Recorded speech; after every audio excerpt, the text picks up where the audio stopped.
uzatsam meni sada gördüler. Ecid görüp kalbimden güldüler.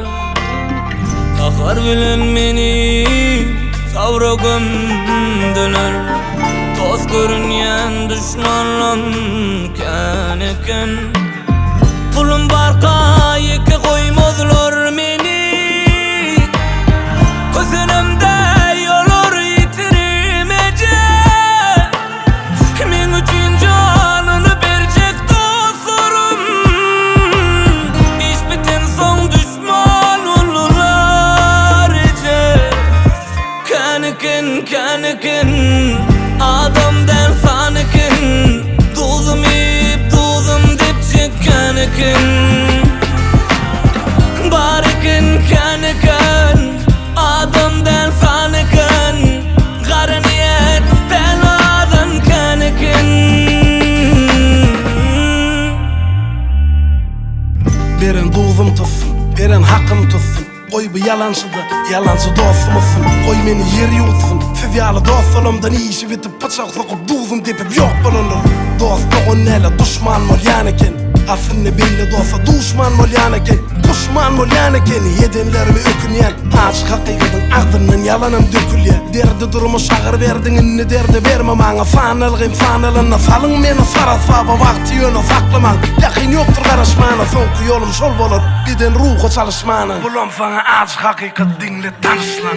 Ece ayday men nirede yanlışyan. Ya da yoğum yoktur şunun yanlışyan. Akıl vereceğim fikrimden adaşyan.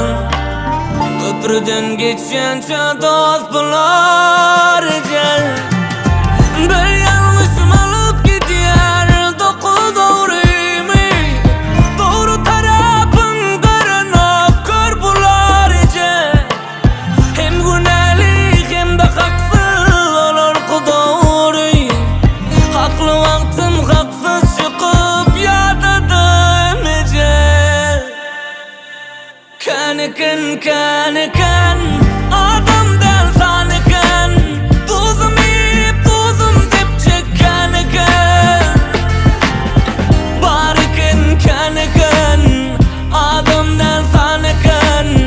Garaliyet beladan kanikin. Tuz verdim duzum tutsun. Hakkım geçti hakkım tutsun. Pul uzadım muta sattım dostlarım. Belki şunun kadrim yoktur. İçim yanıp duran otur niyetim pek. Hakkım size halas dostlarım.